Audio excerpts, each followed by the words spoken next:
बिहार विधानसभा चुनाव के ऐलान से पहले एनडीए मुश्किल में फंस गया है। खास तौर पर नीतीश कुमार, जिनके बारे में पहले से ही कहा जा रहा था कि बीजेपी नीतीश कुमार को मुश्किल में फंसाने वाली है।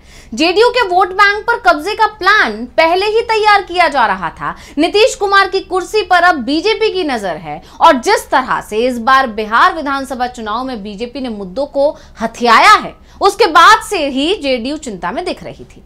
लेकिन अब नीतीश कुमार के सामने एक और बड़ी मुसीबत खड़ी हो गई है। नीतीश कुमार, जो अभी तक अपनी सरकार को सुशासन की सरकार कहते थे, बड़े बड़े दावे करते थे, जंगल राज खत्म करने की बात करते थे, लेकिन बीजेपी के नेताओं पर, जो नीतीश सरकार में मंत्री हैं, मोदी और शाह के बेहद करीबी हैं, अब उन पर भ्रष्टाचार के आरोप लग रहे हैं। लेकिन नीतीश कोई फैसला ही नहीं कर पा रहे हैं, क्योंकि उनकी मजबूरी है कि चुनाव के इतने करीब कोई भी गठबंधन उनके साथ आने को तैयार नहीं है। क्योंकि तेजस्वी यादव की तरफ से, महागठबंधन की तरफ से, आरजेडी की तरफ से तो नीतीश कुमार के लिए दरवाजे बहुत पहले ही बंद कर दिए गए हैं।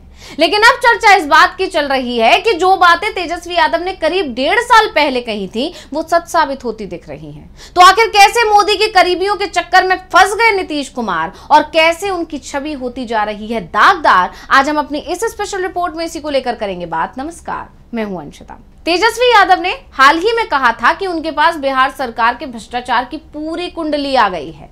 जल्दी ही वो इसका खुलासा करेंगे और इसमें सिर्फ मंत्री और विधायक ही नहीं है, बल्कि अधिकारियों के भ्रष्टाचार का भी खुलासा होगा। वैसे एक बात तो साफ है कि अधिकारी बिना सरकार की नजर बचाए भ्रष्टाचार में लिप्त नहीं हो सकता। यानी सरकार को सब कुछ पता होता है कि उसका कौन सा अधिकारी क्या कर रहा है, किस दिशा में जा रहा है। और अगर कोई अधिकारी ऐसा करता भी है, सरकार से बचने की कोशिश भी करता है, तो जरूर फंस जाता है। और अब जब महागठबंधन की तरफ से यह दावा किया जा रहा है कि उनकी सरकार आने वाली है, तो नीतीश सरकार के मंत्री और अफसरों के फंसने की उम्मीद भी दिख रही है। तो हम उन लोगों की बात कर रहे हैं जिन पर भ्रष्टाचार के आरोप लग रहे हैं। तो इस बीच जनसुराज पार्टी के चीफ प्रशांत किशोर एक के बाद एक बीजेपी के बड़े नेताओं और मंत्रियों के खिलाफ भ्रष्टाचार के आरोप सबूतों के साथ ला रहे हैं। वो चुनौती दे रहे हैं कि अगर उनके आरोप झूठे हैं तो उन पर केस किया जाएगा। पी के सबूत दिखा रहे हैं और बीजेपी के मंत्रियों के घोटाले सामने रख रहे हैं। लेकिन जेडीयू और नीतीश कुमार ना तो बीजेपी के मंत्रियों को अपनी सरकार से निकाल पा रहे हैं और ना ही उनसे जवाब ही मांग पा रहे हैं।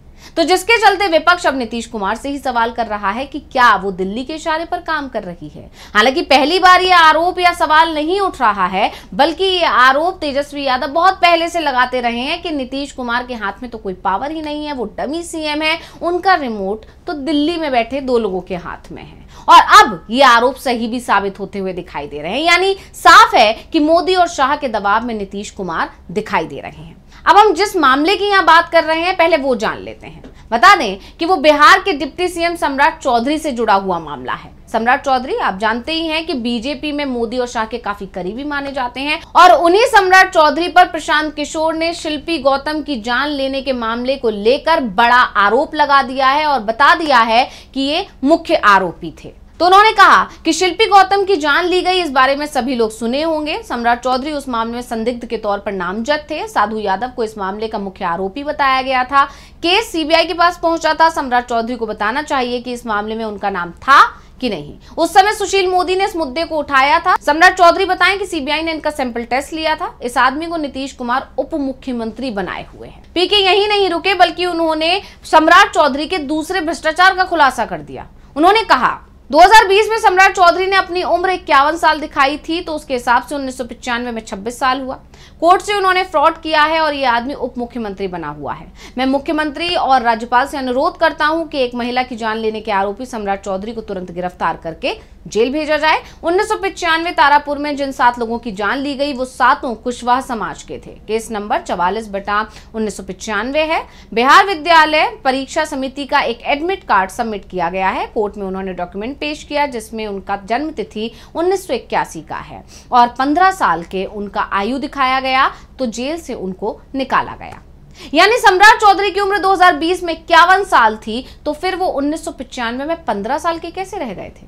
यानी उनकी उम्र को 11 साल कम करके बताया गया था। और अगर वो 1995 में ही 26 साल के थे, तो फिर उन्हें नाबालिग मानकर छूट दी गई, वो मिलनी नहीं चाहिए थी।